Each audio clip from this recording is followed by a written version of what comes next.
Meu nome é Ricardo Albuquerque, tenho 26 anos e vivo em Recife, Pernambuco. Sou um cara tranquilo, trabalho como programador e adoro a vida na capital. A cidade tem um ritmo diferente, sabe? Uma mistura de agitação e calmaria que me agrada. Moro numa casa simples, mas aconchegante, num bairro residencial onde todo mundo se conhece. Gosto da rotina, do café da manhã reforçado, da pedalada até o trabalho, do almoço com a galera do escritório e principalmente do sossego da minha varanda no fim da tarde, com uma cerveja gelada e o som dos passarinhos. Mas essa paz, essa rotina foi perturbada por um vizinho, um cara que achava que as regras não se aplicavam a ele. O nome dele não importa, vamos chamá-lo de o arrogante. Um sujeito alto, forte, na casa dos 20 e poucos anos, que se achava o dono do pedaço. Ele vivia infernizando a vida de todo mundo no quarteirão, mas principalmente a minha. O problema: ele tinha a mania irritante de estacionar o carro dele, um sedã prata meio acabado, bem em frente à minha garagem, bloqueando completamente a entrada. E não era por 5 minutos, não. Eram horas. 3, 4, às vezes até 5 horas no começo, tentei ser cordial. Deixei bilhetes no para-brisa, conversei pessoalmente, pedi, expliquei, argumentei. Ei, cara, por favor, não faça mais isso, eu dizia, tentando manter a calma. A resposta dele era sempre a mesma: relaxa rapidinho, só um instante. Um instante que se transformava numa eternidade. Ele simplesmente ignorava meus apelos, como se minha garagem fosse um estacionamento público à disposição dele. A situação começou a me tirar do sério. Eu me sentia impotente, desrespeitado, ultrajado. A raiva ia crescendo a cada dia, a cada vez que eu chegava em casa e via o carro dele lá, trancando a minha entrada. Eu precisava fazer alguma coisa, precisava dar um basta naquela situação humilhante, então comecei a pensar em maneiras de me vingar. No começo eram ideias bobas e infantis. Riscar o carro dele, esvaziar os pneus, colocar açúcar no tanque. Mas eu sabia que isso não resolveria o problema, só me colocaria em apuros. Eu queria algo mais inteligente, algo que realmente o fizesse sentir o peso das suas ações, algo que o ensinasse a respeitar as regras e os outros. Passei noites em claro pensando em um plano perfeito. Pesquisei leis de trânsito, conversei com amigos, observei a rotina do arrogante. Queria ter certeza de que minha vingança seria impecável, sem margem para erros. Eis que na semana passada a oportunidade perfeita surgiu. Cheguei em casa e adivinha? Lá estava o carro dele, bloqueando a minha garagem de novo. Mas dessa vez era diferente. Pude vê-lo através da janela do carro, se arrumando. Passava perfume, penteava o cabelo, conferia o visual no espelho. Estava claramente se preparando para sair, provavelmente para um encontro. A raiva ferveu dentro de mim. Era a minha chance. A chance de colocar meu plano em ação. Sem pensar duas vezes, peguei meu celular e liguei para o guincho.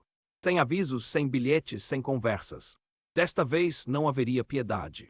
Solicitei o reboque imediato do veículo, forneci o endereço e esperei, saboreando a vingança que estava por vir. Enquanto aguardava, imaginei a cara do arrogante ao se deparar com a ausência do carro.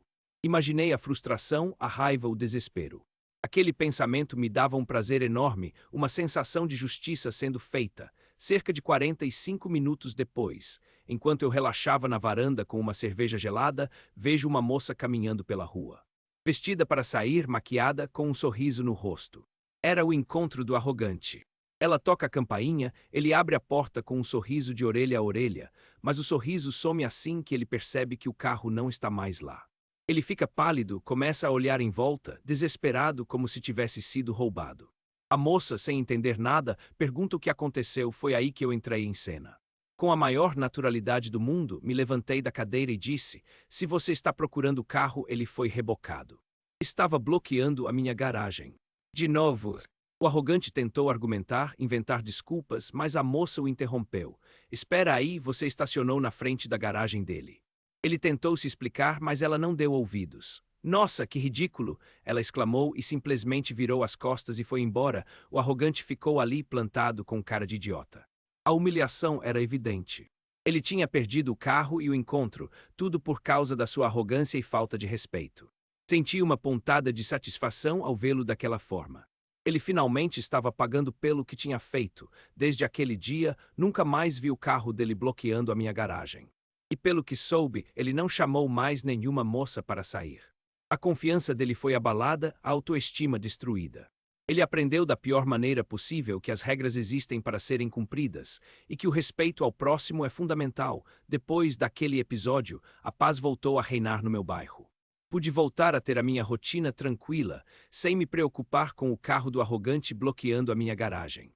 A vingança foi doce, mas o melhor de tudo foi ter restaurado a minha dignidade e o meu direito de ir e vir. E quem sabe ter ensinado uma lição valiosa para aquele sujeito arrogante, mas a história não termina aí. Algumas semanas depois, recebi uma carta anônima na minha caixa de correio. Nela havia apenas uma frase: "Você não é tão esperto quanto pensa." Fiquei intrigado, apreensivo. Quem teria mandado aquela mensagem? O que significava? Comecei a desconfiar de todo mundo, a olhar para os lados com receio. A paz que eu havia conquistado foi novamente perturbada dias depois. Descobri que o arrogante havia se mudado do bairro. Ninguém sabia para onde ele tinha ido, nem o motivo da mudança. Mas, coincidentemente, um novo vizinho se mudou para a casa ao lado da minha.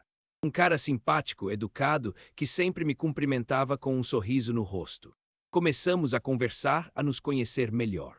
Descobri que ele também era programador, que gostava de cerveja gelada e de música brasileira. Em pouco tempo, nos tornamos amigos. Um dia, estávamos conversando na minha varanda, quando ele me perguntou sobre o meu antigo vizinho, o arrogante. Contei toda a história desde o começo, sem omitir nenhum detalhe. Ele ouviu atentamente, sem interromper.